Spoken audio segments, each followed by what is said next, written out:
BSF নিগৃহীত কাণ্ডে অভিযুক্ত পাচারকারীরা বহাল তবিয়তে। দিব্যি ঘুরে যেমন বেড়াচ্ছে তেমনি পাচার বাণিজ্য চালিয়ে যাচ্ছে সীমান্তবর্তী এলাকা দিয়ে অভিযুক্ত পাচারকারীরা। মামলা হওয়ার 24 দিন অতিবাহিত হলেও অধরা রতন, তপন, সাগর, ঋষিরা অভিযোগ পুলিশ তদন্তের নামে ঘটনাকে প্রহসনে পরিণত করেছে। একটি বিশ্বস্ত সূত্রে জানা গেছে, অভিযুক্তরা দলের রামাবলী গায়ে জড়ানো এলাকার প্রভাবশালী মাতব্বর। দলের কাছ থেকে পাচার বাণিজ্যের ছাড়পত্র নিয়ে মণ্ডল নেতাদের কমিশন দিয়ে পাচার বাণিজ্য চালিয়ে যাচ্ছে। মণ্ডল নেতাদের নির্দেশে পুলিশ অভিযুক্তদের আড়াল করছে। জানা গেছে, এই পাচার বাণিজ্যের কমিশন জেলা থেকে রাজ্য নেতাদের কাছে পৌঁছে যাচ্ছে।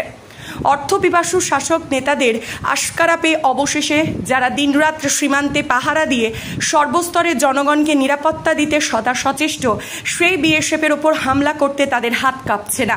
একটি সূত্রে যায় যে রতন, তপন, সাগর, ঋষিরা মানব পাচার, নেশা সামগ্রী, গরু, চিনি, কাপড় সহ আরও অন্যান্য পাচার কার্যে জড়িত। এত সব জানা সত্ত্বেও আরক্ষা প্রশাসন চুপচাপ হয়ে আছে বলে অভিযোগ।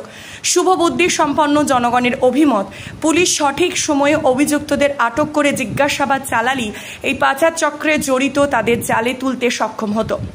ঘটনায় প্রকাশ, গত 29 এপ্রিল দুপুর 12টা থেকে 2টার মধ্যে বিলোনিয়া থানার অন্তর্গত ঋষ্যমুখ ব্লকের হরিপুর গ্রাম পঞ্চায়েতের সীমান্তবর্তী এলাকার বণিকটিলায় সীমান্ত পাহারা দিচ্ছিল 109 বিএসএফ ব্যাটালিয়নের 2 জওয়ান চন্দন কুমার ও প্রভাত রঞ্জন।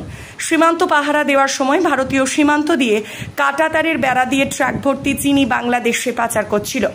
ঘটনাটি বাধা দিতে গেলে ভারত বাংলাদেশ সীমান্তের 2171/5 এস পিলার নাম্বারের সামনে শাসক বিজেপি দলের নেতার দুর্বৃত্ত হিসাবে পরিচিত রতন মিত্র, সাগরদীপ মিত্র, রঞ্জিত সিনহা, সমর মল্ল, ঋষিকেশ মহাজন, শুভম দে সহ 50 থেকে 60 জনের একদল দুর্বৃত্ত সীমান্তে কর্তব্যরত 2 বিএসএফ জওয়ানের ওপর প্রাণঘাতী আক্রমণ করে।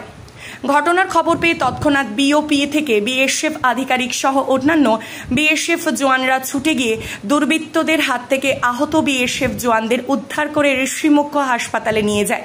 ঘটনার বিস্তর জানিয়ে 109 বিএসএফ কোম্পানির দায়িত্বপ্রাপ্ত কমান্ডেন্ট এনজি খোরজি বিলোনিয়া থানায় 6 অভিযুক্তের নাম ঠিকানা সহ বিলোনিয়া থানায় মামলা দায়ের করে। বিলোনিয়া থানার 31/24 নম্বরে অভিযুক্তদের বিরুদ্ধে ভারতীয় দণ্ডবিধির 353, 332, 506, 34 ধারায় মামলা রুজু করে। অভিযোগ, মামলা 24 দিন অতিক্রান্ত হওয়ার পরেও বিএসএফ এ দায়ের করা মামলার মূল অভিযুক্তদের বিলোনিয়া থানার পুলিশ গ্রেপ্তার করার সাহস দেখাতে পারছে।